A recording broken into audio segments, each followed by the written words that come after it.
दोस्तों, आज की इस वीडियो में हम आपको बताएंगे कि अरब के लोग हम बिस्तरी से पहले नाक में तेल क्यों लगाते हैं। हम बिस्तरी से पहले नाक में तेल क्यों लगाया जाता है, इसके क्या क्या फायदे हैं, आज की इस वीडियो में हम आपको बताएंगे। इसके साथ साथ हम आपको वो भी बताएंगे कि जिस काम को करने से निकाह टूट जाता है और बीवी हराम हो जाती है। तो आप इस वीडियो को आखिर तक जरूर देखते रहिए। शुरू करने से पहले अगर अभी तक आपने YouTube चैनल सब्सक्राइब नहीं किया है तो इसे सब्सक्राइब करके बेल आइकन को जरूर दबा दें।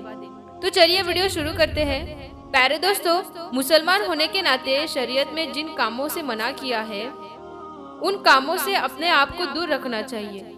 अल्लाह पाक ने अपने बंदों के लिए जो हुदूद मुक्त किए हैं उन्हें हुदूद में रहकर ही जिंदगी बसर करनी चाहिए। पुरानी तालीमत इंसान को ये बताती है कि उसने जिंदगी कैसे गुजारनी है, लेकिन अक्सर कमीनी की वजह से हम उन्हें हुदूद को क्रॉस कर जाते हैं, जबकि उन कामों में इंतहा एहतियात की जरूरत होती है, वरना बीवी हमेशा के लिए हराम हो जाती है।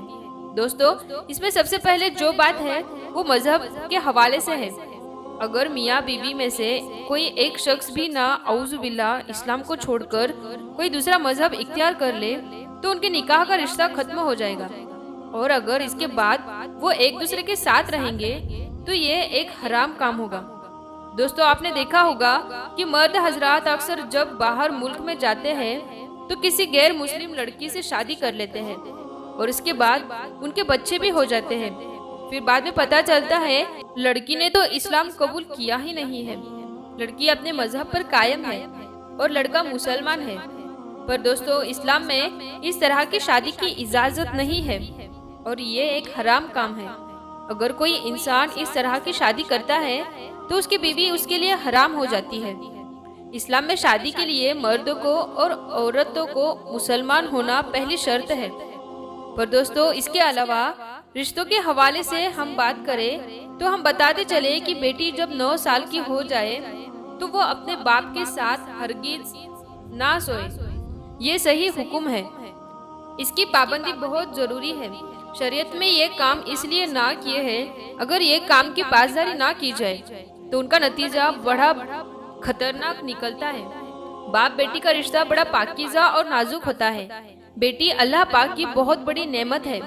जब बेटी 9 साल की हो जाए तो बाप को चाहिए कि उसे प्यार करने में भी एहतियात करे। इसी तरह बाप को चाहिए कि वो अपने जिस्म को बेटी के जिस्म से दूर रखे, क्योंकि अगर खुदा न खास्ता, 1000 मर्तबा खुदा न खास्ता, अल्लाह ना करे, तेरी याद ना बढ़ती गई और बाप ने बेटी को ऐसे प्यार कर लिया कि बाप की सहमति अभी थी कि सहमत को बुरी, तो ऐसी सूरत में उस शख्स के लिए अपनी बीवी यानी उस लड़की की माँ हमेशा के लिए हराम हो जाएगी। और इस तरह का हुक्म एक माँ और बेटे का भी है।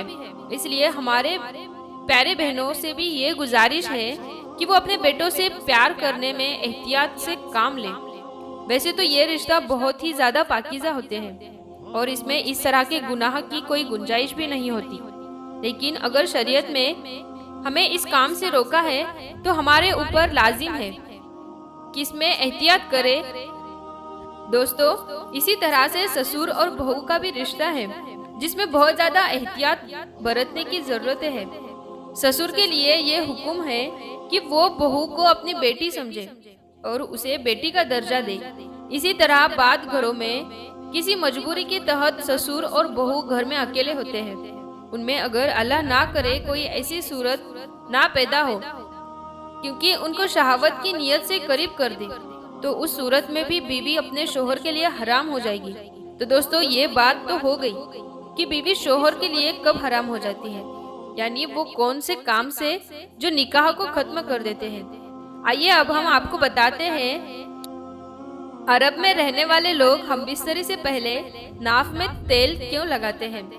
प्यारे दोस्तों, अगर आप रात के वक्त अपने आप के नाफ को किसी तरह के तेल से भर देंगे तो आप ये जानकर हैरान रह जाएंगे कि सुबह तक वो तेल आती ना फिर से गायब हो चुका होगा। और इसकी सबसे बड़ी वजह यह होती है कि हमारी नाक वो तेल कुदरती तौर पर हमारे जिस्म के बाकी हिस्सों तक पहुंचा देती है, जिससे हमारे जिस्म को बहुत ज्यादा फायदा पहुंचता है। क्योंकि हमारे जैसे में बहुत सारी बीमारियां ऐसी होती है जिन्हों में खुश्की की वजह से पैदा होती है। इसलिए अगर हम रात को सोने से पहले तेल के चंद कतरे अपने नाक में लगा लेते हैं तो हम बहुत सारी बीमारियों से बच सकते हैं, जैसे चेहरे की खुश्की, दिमाग का भारीपन, खुश्की की वजह से बालों का गिरना और बालों का जल्द सफेद हो जाना, भूल जाने का मर्ज, टेंशन और बेसुकूनी, आंखों में अंधेरा, नजर की कमजोरी, खुश हुई की वजह से होठों का फट जाना, पेट का खराब होना, जिस्म में थकावट और सुस्ती का एहसास होना वगैरह वगैरह। ये सब बीमारी नाक में खुश्की होने की वजह से भी हो सकती है। और हम रोजाना नाक में तेल का इस्तेमाल करते हैं तो यकीनन हम आसानी के साथ इन बीमारियों से बच सकते हैं। दोस्तों, अब हम अगर बात करें कि हम बिस्तरे से पहले नाक में तेल लगाना क्यों जरूरी है, और अरब के लोग जानिए औरतें हम बिस्तरे के पहले नाक में तेल क्यों लगाती है। आप ये जान ले कि वो औरतें अपने नाक में तेल इसलिए लगाती है क्योंकि इससे चेहरे की खुश्की खत्म हो जाती है, चेहरा तरोताजा और खूबसूरत नजर आता है, जिस्म का ढीलापन खत्म हो जाता है, जवानी देर तक कायम रहती है और हम बिस्तरी करते वक्त सुकून हासिल होता है। पर दोस्तों, उम्मीद करते हैं आपको आज का ये वीडियो पसंद आया होगा। अगर वीडियो आपको पसंद आया है तो आप इसे शेयर जरूर करें। अल्लाह हाफिज।